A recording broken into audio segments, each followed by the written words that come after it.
HipHopGamer Show. What it is, HipHopGamer Show. Yo, what's up? It's the one and only HipHopGamer, Hot 97 GameStop. We live right now in Boston. It is not as cold today. You know what I'm saying? So we're here at PAX EAST 2015. I mean, these two gentlemen, they need no introduction. If you look at their shirt, they representing the Witcher. You know what I'm saying? They representing the Witcher. We all ready for this, the Wild Hunt. First off, introduce yourself. Let them know what you do and why you're here. I'm Miles Toast, and I'm a level designer on the game. The level designer, son. First of all, I give you a hug, son. You know what I'm saying? Because this dude, in terms of what I played, the level design and the scope of this game is. Who are you? Like, you know what I'm saying? That's all you can really say. Introduce yourself. Let them know who you are and what you're doing while you're here. All right, my name is Damien. I'm a senior gameplay designer on Witcher Wild Hunt. Okay, I have the best of the best sitting next to me. Now, I'm gonna start with you. Now, the combat in the game is what I really love. I love the fact that you added this little split-second hesitation to help you be able to evade some of the attacks.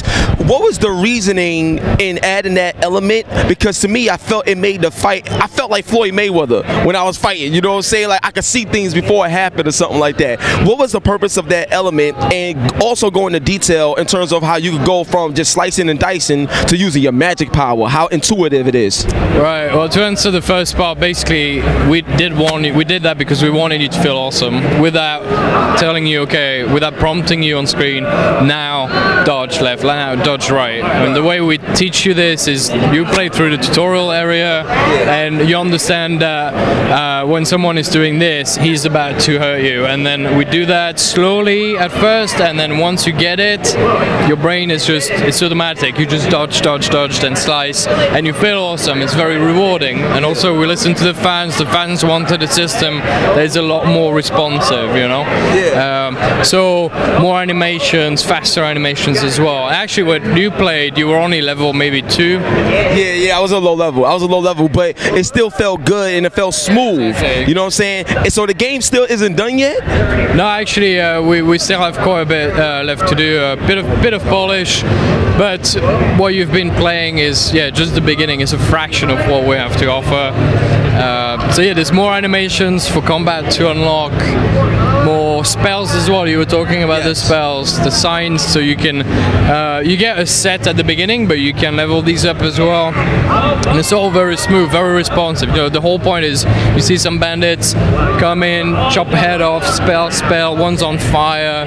You know, you push the other one to the ground, finish him, and it's all smooth, and you feel like you know, it's you. Yeah, like the shit is so. That's another thing. It's so smooth, like playing the game. So it makes everything that you do like happen like that. You know what I'm saying? And that's one of the things that I really love. Now, a question for you in terms of the level design. Like the level seems endless. Like it seems like you could just go into the sunset forever. Like, you know what I'm saying?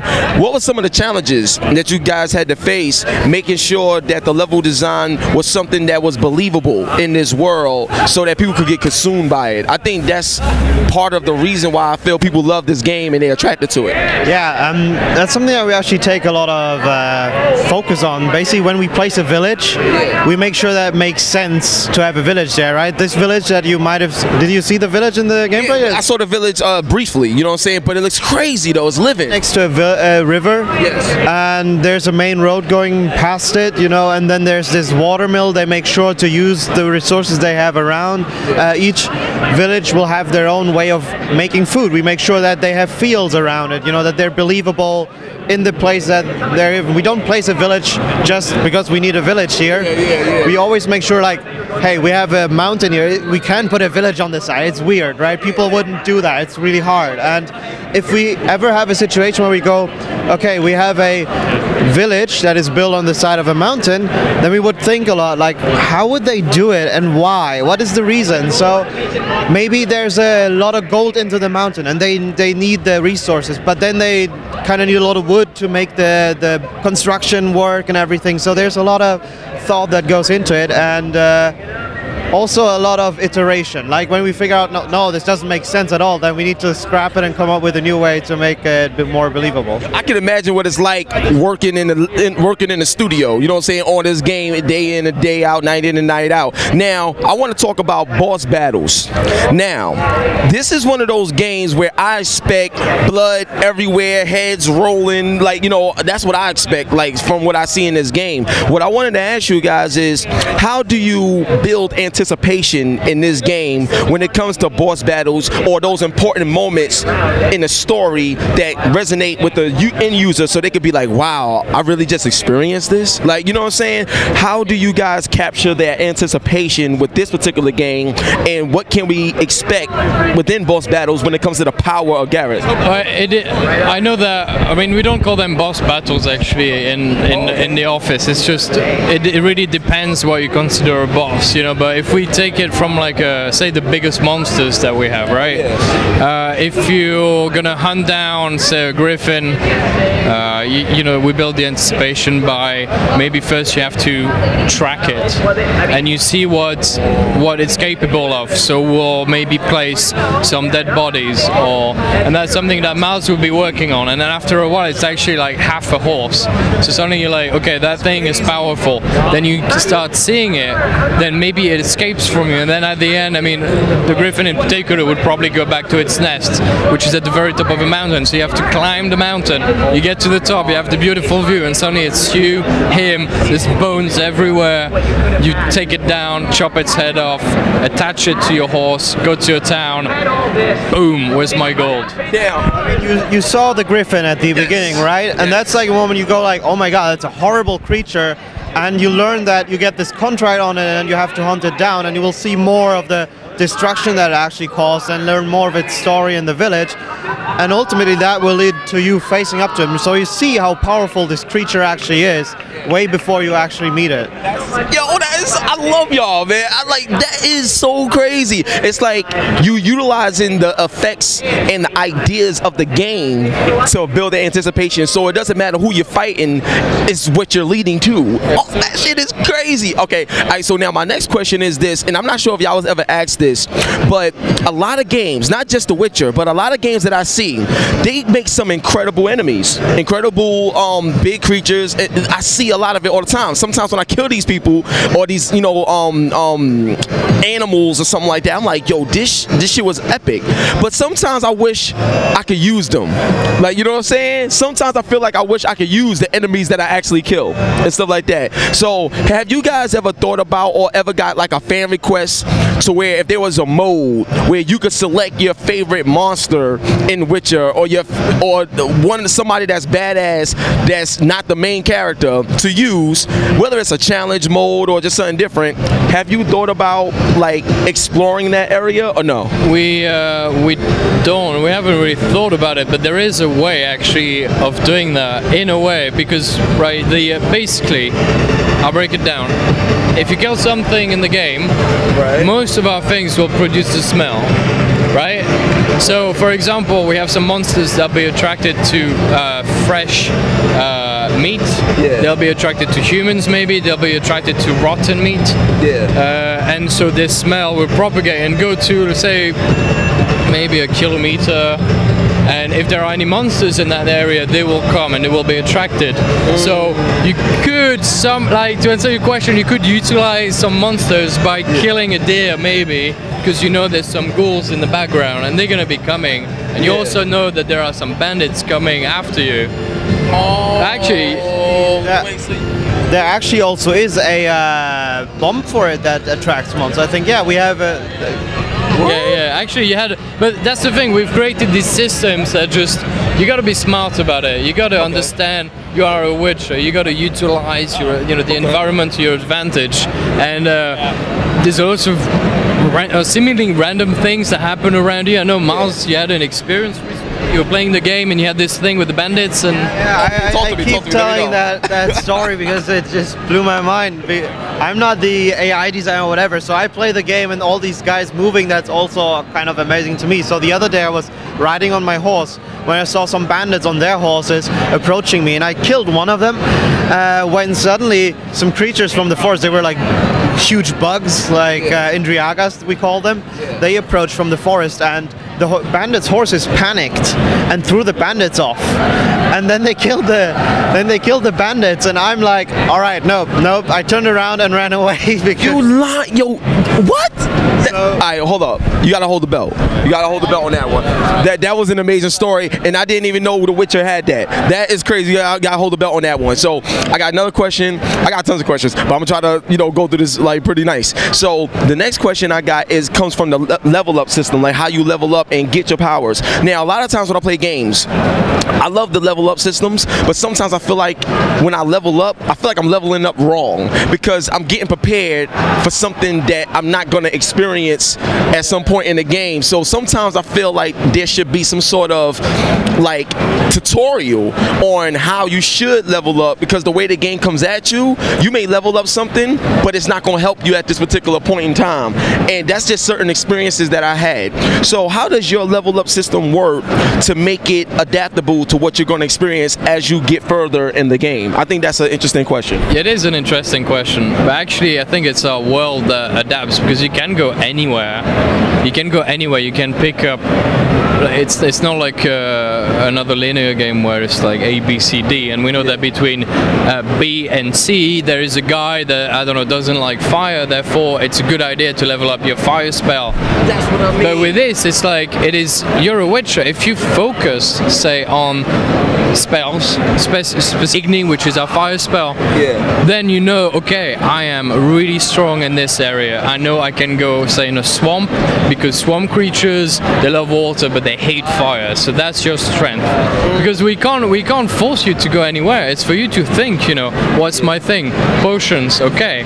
So within potions, my skill tree, I'm going to level up the potion skills and see what you want, see which Witcher you want to be, and then the world is there for you. I like that. Which Witcher you want to be. I like that. Actually, think about it. In our game, we have a bestiary. So the info you learn about a monster, you can look up and you see the weaknesses and strength of it, and recommendations of what would be good against this monster. And that is not only potions, but also signs. So it will say, use this weapon oil against this kind of monster. Drink this potion, or use this sign. So if you are spell heavy, you have the stronger sign that you can use against them. If you are heavy on the potions, you can brew the potions. Or if you use the sword path, you deal overall more damage, then maybe you don't need the other preparation. You're just a skilled swordsman, good at dodging and everything, then you can do it that way. So it's more like, these talents are more like complementary. You shouldn't, I think a talent system where you feel like you're doing it wrong is badly designed, right? They should be wherever I go, whatever route I choose, it should work out. You hit it on the button just now. That's exactly. Oh my, yo, I love y'all, man. Like, this is so crazy. The information is crazy. So another thing I wanted to bring to you guys' attention, and this comes from a lot of fans that I spoke to. A lot of people, they watch this TV show called Supernatural. They love this TV show called Supernatural, right? And they were saying like, yo, it'd be dope if The Witcher had a TV show or a movie or something, because if this is truly going to be the last Witcher, they want something, some way to keep it going forward. Have you guys been approached like by TV companies or movie studios about this game and how the impact of this game has been on this community to take it to another level? Because I really think y'all could win and be successful in that area. What's up? Well, we've been, you have to understand that there has already been a TV show a long time ago in Poland, and it is terrible. It is a really bad thing. So if we were to do, it is renowned for being horrible. And what's been happening is that there's some really kind Polish souls who've been translating, putting subtitles and uploading it on YouTube or wherever. And so because English-speaking fans have been finding out about this, and like, there's apparently a TV show, and people say, no, don't watch it. actually, but they've been watching it. There is some talk of a movie, but it's got nothing to do with us. And the reason for that is that we do games, okay? We do games, we know that's our strength. Okay. There's no reason for us to do anything else. We want to focus on what we know we can do well. Okay. If someone else wants to do a TV show, go for it. You know, if you want to do a movie, go for it. Just please do it justice. That's all we want you to do. I respect that. I respect that in a big way. I can point out at this point we do venture into other media. We have a comic book series by Dark Horse, right? Love Dark Horse. Love Dark Horse. And they made a, I don't know how many episodes there are. Oh yeah, there's a few new issues. The first season was 5 issues. It is done. It's outsourced, but the story is done by our guys. It's Tobin as well that's been working, but we always make sure that we've got our fingers in that pie because we want to make sure that it stays within the lore as well. You know. Okay. Now, NVIDIA Shield was just announced, and I seen The Witcher 3 up there, like you know what I'm saying, on the NVIDIA Shield, and you know, from what NVIDIA was saying, how like you have the grid system and the way it works and the 1080p 60 frames per second when you get the premium and all this other stuff. I didn't see it run on the Shield, but it seems like everybody just like the talk of the town since GDC. What's the biggest difference in your opinion from playing the game all the time from the PC to the console, and you know, even the Shield and how it runs on that? What can you tell the fans that's watching now? What can they expect in terms of difference in quality, and you know, and what do they need to get the best out of The Witcher when they play the game? So in general, we do aim for having, you know, none of the consoles left behind, none of the platforms in general. So, but we do offer some little kinks for PC gamers, for example, to kind of up their game. We have some cooperations there with NVIDIA, like the NVIDIA Hairworks that we've been showing around, and those are things that really help, you know, really allow PC gamers to kind of grind their PCs, if you will, right? At the same time, we do have these same kind of tricks on our end for consoles to kind of create a level of quality that is definitely equal to the console PC. Yeah. So I don't know. I'm not a tech guy. I can't really talk about what's behind it. Do you know? I've actually played Grid. You played the Grid? Yeah, I've played the Grid. Yeah. How was it? I'm not gonna lie to you. I actually didn't know that it was using Grid. I thought it was local. Wow, that's a big statement. I was at GDC, so it was a few days ago. NVIDIA asked us to come down and take a look, and I was really surprised. I genuinely didn't believe it was going to work. This sat me down, they gave me a pad and said just play, and I thought it was local, and I said because I couldn't find any lag at all. It was like our PCs that you've got here. That's incredible. Yeah, it was playing on high. It could handle the Uber settings because I tested it myself. Whoa, yo, this is crazy. I gotta give him the belt. Yeah, give him the belt. I gotta let him hold the belt. Okay. I gotta let you hold the belt. I gotta let you hold the belt. Now, I just got a couple more questions, and we're gonna wrap it up because I know like you guys are hella busy. It's been crazy, PAX. Now, the next thing I wanted to ask is this: when it comes to you know, just game development, telling a story, and all this other stuff, you guys work very hard. But in the industry, like nowadays, it seems like it's the next cool factor is to always be critical. It seems like everybody is attacking everybody. You put out something, and everybody just want to hate on it. It's like the love of just the games and the culture is drowning. But you know how I do. Like when I come around, you know what I'm saying, I always show love because like I really appreciate what the hell's going on. What I want to ask you guys is this: you know, what was it like when you guys like first started developing games? Because I want people to hear from your talent and your expertise how things really is when it comes to the love of having a passion to do Witcher and just play games in general. So when you develop games, how does it feel when you're in a process of working with incredible minds to put this together to release it for the world? I just want to know your heart when it comes to that, man.